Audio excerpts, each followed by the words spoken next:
Alright, welcome to another video, and before we get started I'd like to take a quick minute to thank all the Patreon supporters and YouTube channel members whose names you see scrolling across the screen right now. They make this financially possible, and without you I probably wouldn't be here making videos, so thank you. Alright, so today we're going to be taking a look at this little GPS from Walksnail. I'll show you over on this camera. This is the WSM181 GPS. It's basically an M10 from U-Blox, is the type of receiver that it is. And there's also a compass built in. There's a little 6-pin cable comes with it, GPS receiver, and that's pretty much it. It only costs $17, which, if I'm being honest, I'm a little bit of a skeptic on how good can it really be for an M10 GPS plus a compass for 17 bucks. But we'll give it a shot. We're going to mount it into the Swordfish just to get a quick look at how it performs, because the Swordfish comes with the classic, the BN220, like this here. I'll show you over in this camera. Get a nice little close-up view of it, if it will focus.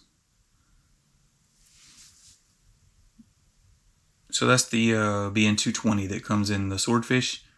They do the job, but they're not the best GPS in the world. Have these in a few of my planes actually, and it's kind of leaves you a little bit lacking as far as performance. Sometimes when I take off, it takes a while to get a lock. My Walksnail transmitter tends to overheat, and I take off as soon as I'm allowed to, as soon as Autopilot will arm. By then the transmitter is usually overheating, and I have a low satellite count. So in going to the M10, hopefully we'll be able to improve that lock, as well as or that lock time, as well as maybe some GPS accuracy, because this one doesn't perform well in that regard either.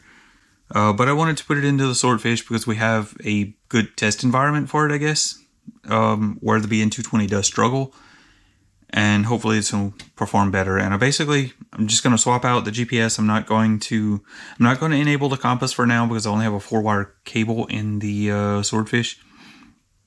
Now the pin out is different. I've looked at that. I'm going to have to move some pins around. I'm not going to use the included cable. I'm going to use the one already in the airplane. Just going to have to repin it, reorder the wires in the housing, and so that it'll just be a plug-in replacement.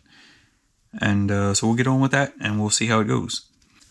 Alright, so now you can see the airplane has been sitting on the ground for a few minutes now, and it's got a good lock. I'm able to arm in about 1.5 minutes, well under 2 minutes.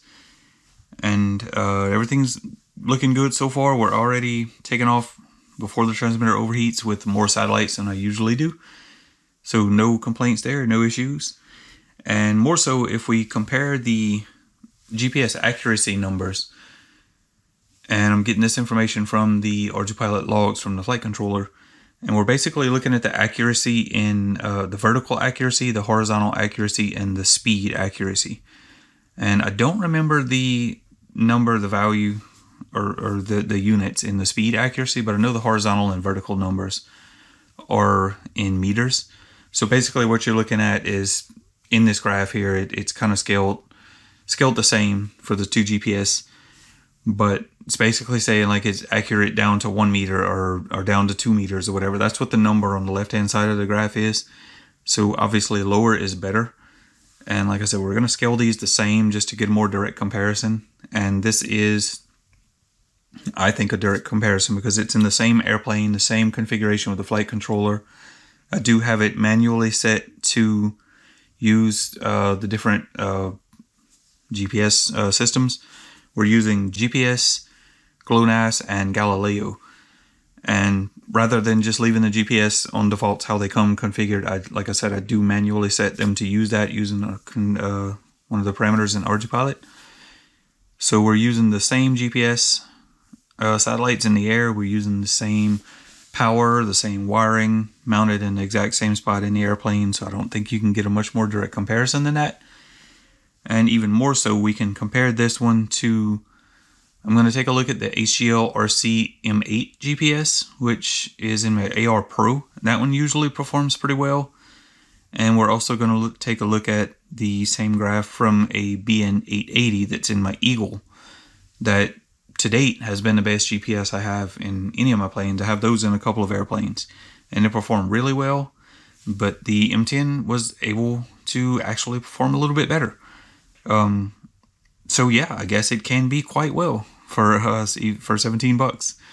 And like I said, we're still not using the Compass yet. I do believe it should be fully supported in order to pilot. The driver is there for it. I don't see any reason why it won't work. I just haven't taken the time to change out that cable in the Swordfish and calibrate it and configure Autopilot to use it, but I will eventually get to that point. But yeah, I mean, just for GPS performance alone, in similar size and weight to the BN880, it's actually a little bit smaller than, or the 220 rather, it's actually a little bit smaller than the 220. I'm totally impressed with it. So, yeah, I guess get one. I've already ordered another one that's going to replace the other BN220 that's in my T1 Ranger that have also had some issues with GPS accuracy in the past.